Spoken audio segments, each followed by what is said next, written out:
Okay. That was a cool song. Excellent. Well, welcome. Thank you for Zooming with me. And anytime. Yeah, so I am in this supernatural anthropology class. And for our final project, we get to do this an essay project. So I thought this would be the perfect opportunity to do something way out of the box. You know, we've been studying about theories on monsters, witches, vampires, all kinds of supernatural stuff. And most of the topics were various forms of opposition to societal norms as like rebellion against culturally acceptable, topics. So, I just thought it'd be perfect to, think outside the box and interview you on being in Blue Oyster Cult and your like sci-fi songs that you guys had. We made a career of all of that stuff. Yeah, so Blue Oyster Cult music often blends elements of rock, heavy metal, psychedelia with thought-provoking lyrics that were influenced by literature, mythology, science fiction, and the supernatural. I got that off of ChatGPT, by the way. Oh, cool. Cool. So they know more about me than I know. Right. Exactly. I learned a lot from ChatGPT. So anyhow, I guess, how do you want to start? You can talk about the background of the band. I'll give you a real quick thing, how I ended up being a musician. I started when I was 10 years old and went to college for music, got a degree in music education. And then right after I got out of college, my brother, who was the drummer in this band called Soft White Underbelly, he called me up and said, "We need a bass player. We're desperate." And I said, "Yeah, I'd love to play bass." And I'd played some bass in college. And so after about a year of struggling, we did an audition for Columbia Records. And Clive Davis, who was the head of Columbia, signed us. And we started making these albums. The style of the group is sort of a conglomerate of our personalities. Our singer, Eric Bloom, was big into science fiction, and so was our guitar player. And then mostly the whole band really it was into that science fiction stuff. And we still are to this day. And then we started making albums, and we started out being fairly not commercial, stuff that it was difficult to get our songs played on the radio. But eventually we broke through with a hit called Don't Fear the Reaper in 1976. And and then we continued along that path with songs like Godzilla.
I'm still writing songs in that vein now. I've put out 7 solo albums, and a lot of the songs are either from that Blue Oyster Cult thing. I just started writing songs with a science fiction writer called John Shirley, who has written many science fiction books. He also wrote the screenplay for the movie The Crow, and he keeps sending me stuff.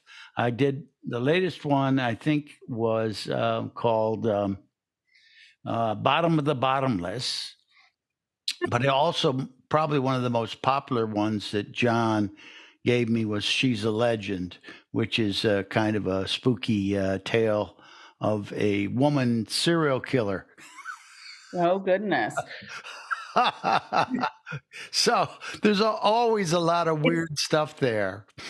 Well, I guess I didn't even say that, like, you're my dad, but maybe you'll have that on the. I will put yeah. that in there. So you grew up in the family. What was it like growing up in the family? Well, I just think it was normal. Like, I never looked at this as sci-fi stuff but like, what's really the song about? Oh, you're talking about Godzilla? Yeah, yeah. Well, let's start with Godzilla, because that's what they heard at the beginning. Godzilla was pretty simple to do. I think Patti Smith, famous musician and poet, was talking to our guitar player, and they were going to write a song called Godzilla, based on the movie. The movie, I think it came out in 1954. Right. An old black and white movie, and it was dubbed for English, and they used to play it on TV on Channel 9 in New York. It was the independent radio TV station, and every weekend they would play it like 8 times in a row. And so we'd all end up laughing and having a good time watching these Godzilla movies. And so Patty was out on tour, so Donald just decided that he was going to write the song himself. That's our guitar player, Donald Roser, also known as Buck Dharma, his stage name. And it pretty much follows the history of Godzilla, which was a reaction to the atomic testing that they did in the Pacific. I think the Japanese really loved their monsters, still do, and so they created these scary monsters to sort of take their mind away from the post World War II, big problems that they had. So. That was a big topic of our classes. Yeah. That it was used, these, theories or monsters were used as distractions to what was really going on. So. Yeah. Well, yeah. So we jumped right on that, it was, I think I've done a song recently called Mothra, which is another Japanese, the moths, the twin moths that would sing. And that's coming out on a record tomorrow. Wow. On the Blue Coupe album, the song Mothra, sung by our singers, Tish and Snooky from Manic Panic. Nice. Well, you'll have to drop in like a link to your. Yes, we'll have a link to all of this stuff, but that's coming out tomorrow, the day after tomorrow, Black Friday. Nice. Oh, nice. So should we talk about the other song, the song that you wrote, the Nosferatu? I said it right? That's Nosferatu. Correct. Well, Nosferatu was another one of these things. Back in the 70s, they would have festivals in movies that would play constantly down in Greenwich Village. And I am pretty certain, I didn't write the lyrics to Nosferatu. It was written by my co-writer, Helen Robbins, also known as Helen Wheels. And she wrote, I'm guessing that she went to the movie theater and saw this movie and probably watched it several times, because you could stay and watch it a second time if you wanted. So she had the whole thing mapped out in a lyric, and she writes very, very nice lyrics that are very musical, easy to adapt. So I was on tour, and I came back and put the song together probably in a day or two in my garage studio in Stamford.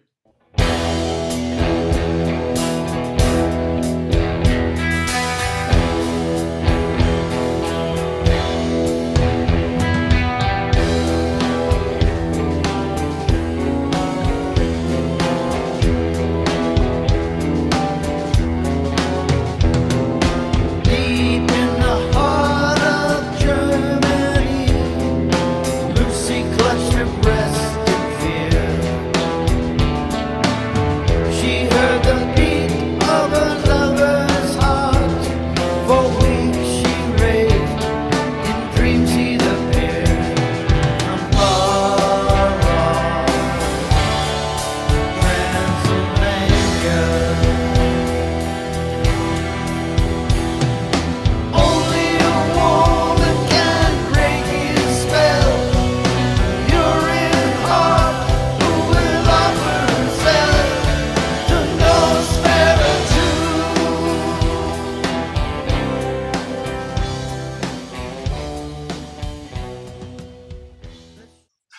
I did see that they're coming out with a new Nosferatu in 2024. Oh, Yes. good. When Good yes, timing for me. I know, maybe they'll use your song. Who knows? Yeah.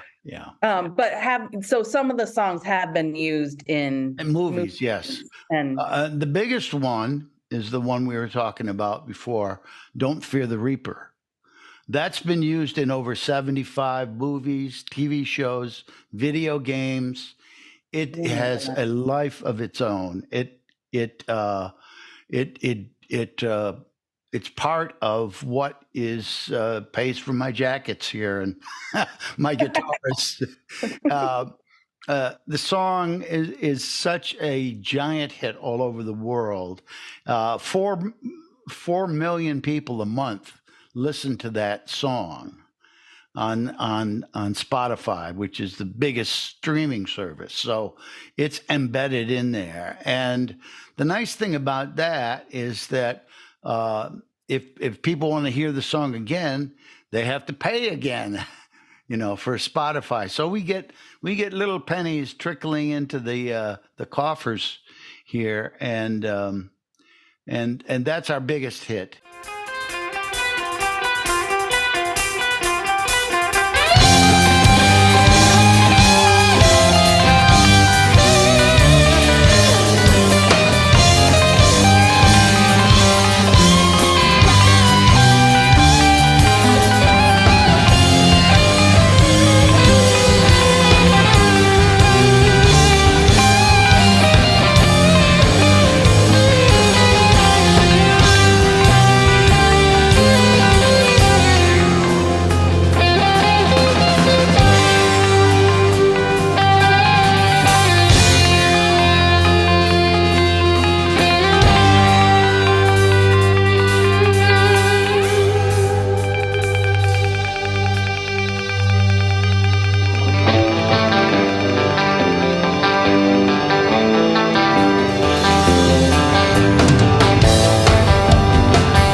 Love of two is one.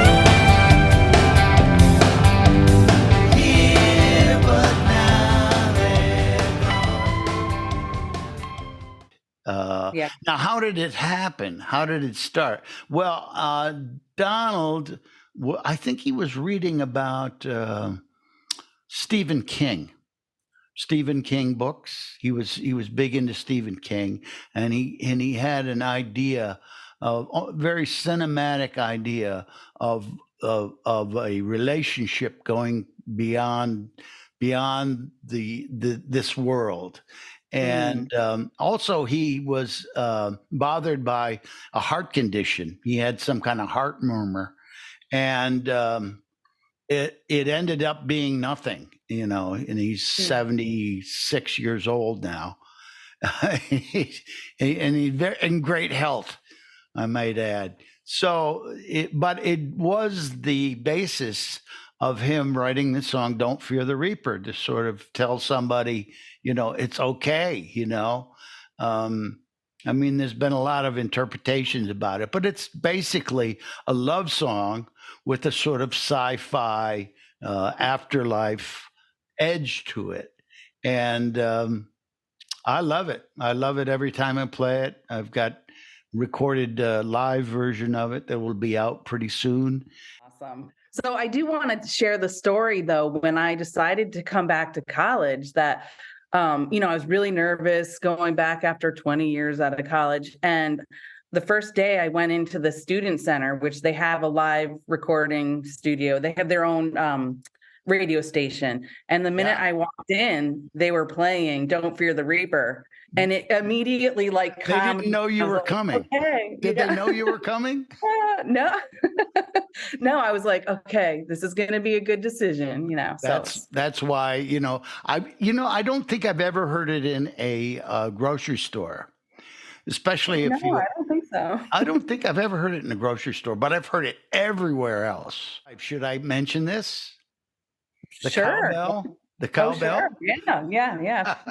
So I mean, everybody- nothing much happened with Blue Oyster Cult in the 90s. I had left the band. I left the band in 1986. I was in it for 16 years. I left the band and went into teaching. I was a teacher for, I don't know, 20 years, something like that, in private schools. An adjunct teacher, did a lot of guitar lessons, and I really enjoyed that. But in the year 2000, Saturday Night Live did what is known as the cowbell skit. Right. And Christopher Walken and Will Ferrell, and it's so funny. And there are 5 comedians on the screen that are made up to be Blue Oyster Cult. And guess who I was? I Yeah. was Horatio Sands, the fat guy. Oh, well, it was great. He did So a fun. great job, though. They all did a great job, and Jimmy Fallon's in that, and I forget the rest of the guys, but they all, did a great job, and it was talked about. And what it did is opened up our catalog of songs to a whole new generation. Right. And even if they heard the hit, then they might listen to some of the other albums and find out that we have a pretty depthy catalog. It's not all science fiction. It's not all horror stories. And Amazing, yeah, that you've been able to make a career out of it, and Yeah. you're still doing it to this day. Oh, huh. I would also love us to share some pictures of maybe some group pictures from back in the day to now, if we could do that. And then maybe if we could share some album covers. And Sure. I wanted to The talk about the symbol. The Yeah. symbol, yeah, that's a great one. I don't think we ever had a discussion in the early days because it showed up on our first album cover. It was designed by a guy named Bill Golick, who was a student at Stony Brook University. And the artwork was part of I think it was his master's thesis in architecture. And it's a sort of space scene with a kind of a weird planet. But at the center is the symbol, which is this cross with a hook at the bottom. And our manager said, well, it actually comes from ancient alchemy, that alchemists would use that symbol as a symbol for white lead because they were all trying to make lead into gold, the alchemist. And so that was a symbol. And I thought, oh, he's making that up. That's not true. Yeah. But when I was in college, when I was in graduate school at University of Hartford, I went to the library and there was a book of symbols, ancient symbols, and there was that cross with the hook. It kind of had a sharp hook at the bottom, but it was there, and it was white lead, and the symbol for chaos and Saturn, and so that symbol, which even the latest Blue Oyster Cult album that they put out about 2 years ago. It's called The Symbol Remains, and there's a giant symbol on it, you know. Great. Well, I think this has been a really fun interview. And if you want to share more of like what you have going on, Well, and why don't we play one more song? I'm not sure what you want to play. we didn't do like Burning for You.